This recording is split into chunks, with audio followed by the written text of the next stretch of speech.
I think it's about important now that we start talking about people and not just things. And I guess that is why I started podcast because I want to talk about people and their life. And when I get to meet professionals, I'm not looking at what they do. I'm looking at who they are.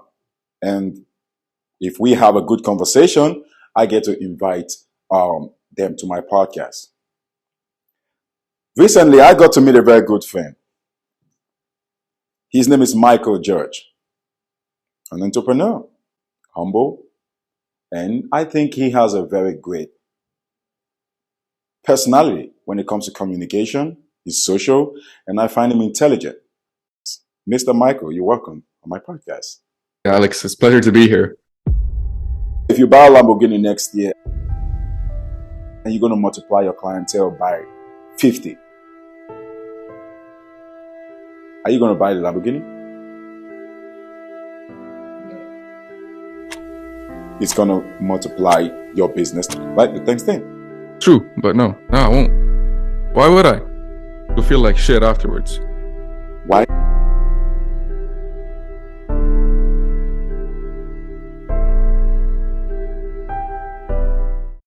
When I met you, you kind of reminded me of someone I respect a lot, Jordan Peterson, because he's a Canadian. And I think he is someone who actually made me study Canada a little bit and see the beautiful things about Canada. But if I might ask you, what are some of the beautiful things about Canada, that people need to see? Oh, bro, here there's a lot of nice stuff. We're talking nature. The people here are very nice. When I first came here, the difference between where I used to live and where I am now is like night and day. Back home, it was more like, it's like a desert type of weather. When you come here to Canada, it's a lot more natural. There's a lot of nature here. The air is a lot more fresh, I suppose. And, when you speak to people here and you speak to professionals, they're very well spoken and they're very nice. It's like they're eager to help you, right? Especially where I am right now in Montreal. And the fact that I don't really speak French, yet I still get all my stuff done. That goes to show how nice the people here are. They go out of their way to speak a language that they don't know just to help, a newcomer like me. So, yeah, that's one of the beauties of Canada. The people, I would say, that's what they're famous for. They say the Canadians are the nicest people on earth until you piss them off. Right. And I moved to Montreal, right? Montreal is a French state. It's a French city. Like Quebec is a French province. And everyone here speaks French. But when a newcomer like me speaks only English, they go out of their way to speak English just to help me out. I see. So were you able to pick up any French while you were there? Oui. That's the only word I fucking know.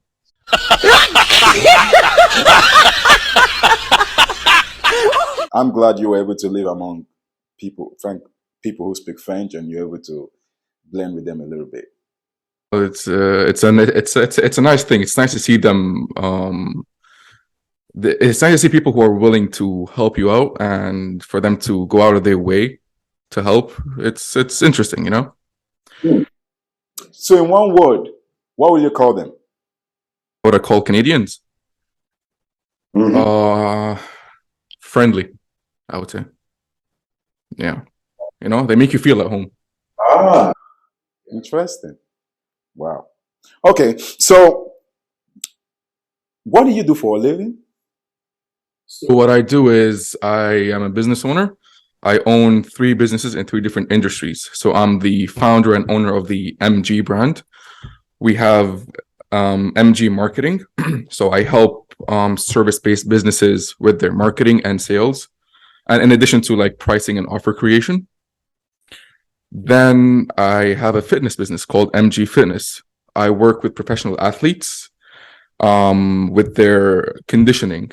So not their actual sport, but the conditioning side of their specific sport, whether it's rugby, boxing, soccer, football, football and American football, and, any other sport that they're professional in. We focus on their conditioning side. Then I have MG Trading. Now that company is basically for my investments. Okay. And long story short, I just have traders who trade my capital, and that's it. Wow. Interesting. It's been an interesting journey, to be honest. Yeah, I'm sure a lot of girls will be, buzzing your phone a lot because you are pretty doing not get me started on girls, bro. That's that needs a whole other podcast. young, uh, healthy, and making money owning your business. Isn't that a good way to live a life?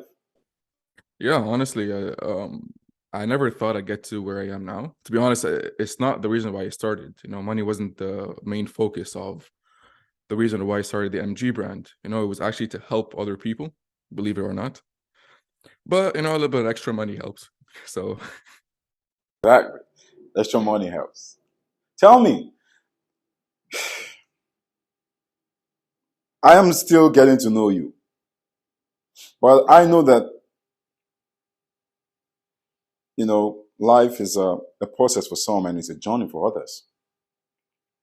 What have you learned about business? What do you know at the moment that when you tell someone else, it's going to puzzle the person? What have you encountered in your journey to owning a business, to operate a brand, and just to manage people? Because, hey, people will run you crazy. And, being able to work with people, that sounds like a huge tax. It's a responsibility.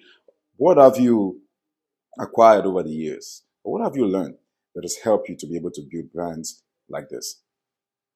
what helped me the most is actually the failures, really. When I first started MG marketing, I was only 17 years old. And as soon as I started the business, the first thing that popped into my mind is, how am I going to talk to these CEOs, right? These decision makers in these big industries, right? And as you speak to more and more people, you realize that these big CEOs are just human beings, right? Like, in the end of the day, he's a huge CEO, but he's just a human, just like you and me, right? And when he comes on a meeting with you, it's because he wants to talk to you. He doesn't want to. Most of the time, when people start a business and they get into a sales call, for example, in their head, it's like that other person is out to get me, in a way. That's what at least at 17, 18 years old, that's what I thought. I'd get into a business call or a meeting and I'd be like shivering because I think that the person in front of me is like, he sits down on a chair, he's like, all right, impress me, and as you go along, you realize it's not the case. The person in front of you is trying to listen to you, right? And he's trying to make business with you, and at the same time get to know you as a person, right? There's a lot of really nice people out there. And another thing that I learned is you don't have to work with everyone, right? Meaning, if you don't click with a client, for example, or a lead, you're not forced to work with them. So that's one way to manage people, is to manage people that you like. You don't have to, manage people that you don't, because quite frankly, I'm the owner. So what's the worst that can happen? I'll just find another lead. No one's going to fire me. Right. If I don't like the person, I will not work with them. Mm. And I think that's very important for everyone, because it goes both ways, right? If I don't click with my leads and the leads don't click with me, we can't have a successful partnership or a successful journey together. So it's best if we call it as it is and both go our separate ways. Otherwise, if you force a what's the word? If you force a connection, for example, right? It will never go your way for the both of you. Okay, maybe they'll pay you, but you'll give them a shitty experience. Mm. Right? And it'll be very hard for you to manage them, because in the back of your head, it's like, all right, I need to deal with this client. I need to deal with that client. But when you choose the clients that you work with, right? And most of the time, like, most of them are really nice people. So it's not like 9 out of 10 people are bad. It's actually like, when I speak to like 10 leads, I click with almost 8, 9 of them. It's always that one dickhead that pops up every now and then, right? And when you click with them, it makes you happier about what you do, right? Because I'd be looking forward to talking to them. Like, how in my business we meet once a week. Mm-hmm. I'd be looking forward for the next time I speak to them. Whereas if you work with someone else that you don't like, you'll be dreading the time. Sorry to cut you because of time. I just wanted to know, how you've been able to pull it. How have you been able to pull a business? How have you been able to manage a brand, even when you encounter difficult people? Oh, you just keep your head up and keep pushing forward, really, right? That's pretty much it. That's really all I've done. I've encountered hard people. I've encountered people who, they'd ghost me, for example. There are many days where I'd be waiting for someone, right? Waiting for a client, and they'd never show up. Most people would quit because they're like, all right, nah, fuck this shit. No one wants to talk to me. But instead, you just, pick yourself up and keep pushing forward. So that's what I've done. Oh, good. Keep pushing. Do you package your brand? Sorry? Package your brand. Package my offers? Yeah, I do. So when you package your brand, do you add designs to it and do you make it look good? You have to. It has to. That's part of offer creation. Okay. So when you package a brand and you make it look good, tell me, how is it different from lying? Because here's the thing. I was having a conversation with a network marketing, very experienced network marketer, and we were talking about his business, and he was telling me his goals for his next year. He wants to package his brand. He wants to buy some new cars. He want to get a new office. He want to put it so that he can help boost his business, so that he can get he can boost his level of authority in a way, because hey, when you have all these things around and you get yourself packaged, now you look good in front of the client. Now you can make a proposal. Cool. But how's that different from a lie? That's what you mean. All right. Now, you see, I don't package myself, right? I'm guessing what I mean is about these people that, buy these nice luxurious cars, these fancy shirts, and they tell you, all right, if you want to get the nice car, you want to get the nice shirt, you got to work with me because that's what I've done. Is that what you mean? Yeah. I mean, like, okay, what I'm trying to say is, let's take an example. Grant Cardone. Grant Cardone has I think it's a Bugatti, right? And he doesn't really need to buy a Bugatti, right? But let's assume that the reason for him buying the Bugatti is because he wants you, when he's talking to you, man, this is a guy who was on Bugatti sitting on the other side talking to me. He wants me to join him. Why should I say no? He has a Bugatti. But he can literally buy one Lexus or one nice car or some other nice car that's not that expensive. So tell me, how can you tell this is not a lie? Like, what is the discrepancy between packaging your business and actually like lying, putting off just to pull the sale? Perfectly honest with you, you can't really tell the difference. I don't do that personally. I actually hate it, in my opinion. When I said that, I thought you meant packaging your offers. Like you pay this much and you get whatever, right? I didn't understand the question at the beginning, but yeah, I actually don't like that shit. And you can't really tell if they're lying or not, because how are you gonna know if the car is actually cashed out or rented? You can't. Okay. I mean, like, my point is, there's a likelihood that the car was paid for, but when you spend all your money trying to buy the car because you want to make sure your business goes, you say that money could be used for something else, but you decide to use it for your business, and you probably don't even own the ideal life you want, but you have to put all that money into buying luxurious property so that you can show up. Now the question is, like, at what point can you say this is not a lie? Because he might be the owner of the car. Anybody can buy whatever they want. Most especially in a country like this, you can buy whatever you want. So at what point can you say in business, I am just packaging, but this is not a lie? Because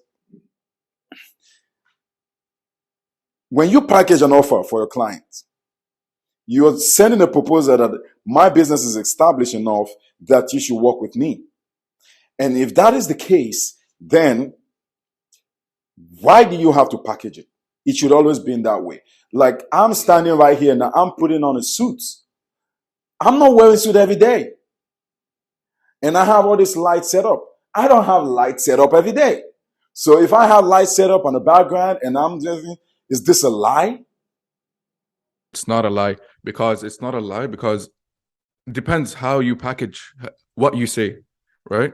If you have a suit on and let's say you have a Lamborghini behind you, right? For example, and you come up to me and tell me that, yo, if you want to work with me and get the Lamborghini, Mm.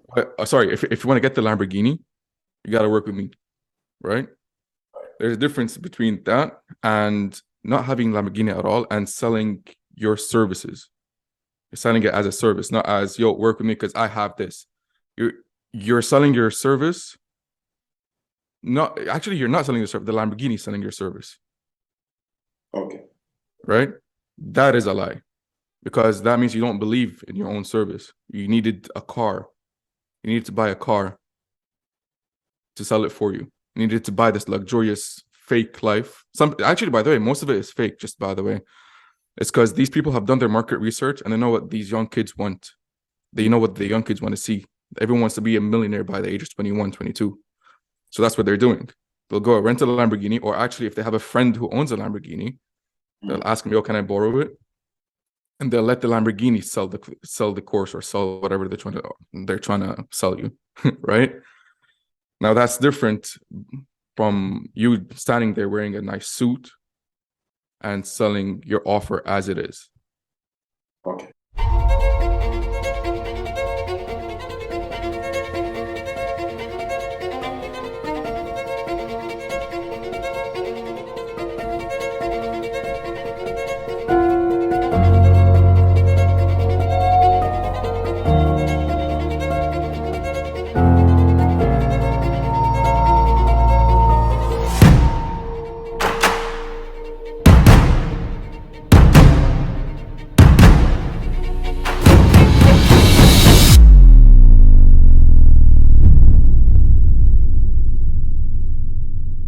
Next question to you would be, if I may ask, I don't know, are you okay disclosing how many clients you have at the moment currently working with?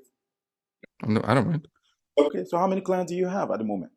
So usually, so for my marketing business, I usually take no more than 5. So this month we have 4 clients. If I tell you that if you buy a Lamborghini, you're going to multiply next year, if you buy a Lamborghini next year and you're going to multiply your clientele by 50, that's times 10, 50. Are you going to buy the Lamborghini? No. It's going to multiply your business times 50, right? The times 10. True, but no. I'm going to buy the Lamborghini. No, I won't. Why would I? It'll multiply business by 50, but you'll feel like shit afterwards. Why? You're putting all your beliefs, you're if I needed a Lamborghini to sell 50 clients, right? It's like getting a girlfriend, for example. If you need a Lamborghini to get a girlfriend, then you don't have the belief in yourself, right? And that'll make you feel like shit afterwards. Because remove the Lamborghini. Who are you? Will people still work for you? That question is dicey. Because, hey, why does a guy rent a house or buy a house? So he can have a shelter. So that when he takes a lady on a date and they want to go somewhere, they can go to his place. They don't go to a hotel, right? Exactly. Right. Why do you buy the Lamborghini?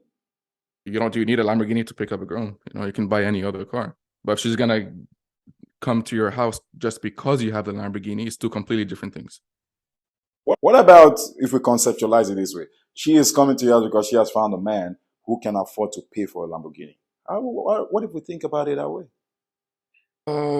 Again, if a girl will only date you because you can afford a Lamborghini, what if you can't afford the Lamborghini? Will she still be with you? Well, these stuff are materialistic, A choice shouldn't be taken based on materialistic things, in my opinion, right? If I decide to work, let's say you're offering a service, right? And you're trying to sell me that service on the basis that, listen, Michael, I have a Lamborghini, right? And that's why I need to work with me. Not because I'm good at my job or not because I believe in what I do. It's because of the Lamborghini right here. I'll probably, if you tell me you made your money doing this business, the money you used to buy a Lamborghini, that's a good start for me to think. That's a good start for me to start. Okay, say, I don't really need to buy a Lamborghini like this guy. But if I can have the same money that this guy is making that enables him to buy a Lamborghini, maybe that's where I should be. That is true that would be the case if it's actually true, if I actually bought the Lamborghini. So how do you know? It can go both ways, right? Because in a way, people would lie about it to sell you. But I think even though I had a Lamborghini, you'll sense my confidence from my speech, Hmm. right? So if I was actually confident about what I do and my business, I wouldn't need to show you the Lamborghini. Okay. If someone needs to show you the Lamborghini and for you to buy whatever he wants, 9 out of 10 times, it's because they don't have the belief in themselves. Okay. And obviously, you don't want to work with anyone who doesn't believe in his own offers, right? That's my opinion. Now, obviously, if it is actually true, and you're on board and everything, yeah, then I'll show you. Be like, yo, listen, by the way, whatever strategy I have got me this Lamborghini, maybe, but I don't believe that one should work with the other based on the materialistic stuff that they have. Okay. How do you tell a good leader? Good leader? What are the traits of a good leader? A good leader should be confident. He has direction. He's got a goal, and he knows the personalities of the people that's helping him. Who should break the rules? The rules in what way? Who should break the rules in any system, in any business, in any partnership, in any gang member, in any crew? Who should break the rules? Depends on the situation, really. If the rules are broken, or if the rules should be broken to get to a good question. I think no one should break rules, but people should stand up for themselves either way. Because sometimes there are rules out there that would oppress the others. Like, for example, let's say there's a boss and he has these rules that don't make his employees feel good, for example, or like they're controlling in a way. Then I would say the employee should break the rules, or at least set up for themselves and leave the situation, leave the environment. So, cool. So, good question, actually. Jesus. Yeah, because this is the problem with creative people, is that they're a problem for the employers. Creative people are problem for the employers because creative people need to be able to think with their own, and they need to have to break the rules because that's what creativity brings. Exactly. And a good leader will know this and not put these rules in the first place. How do you get productive time and effort when you don't put creative people around you?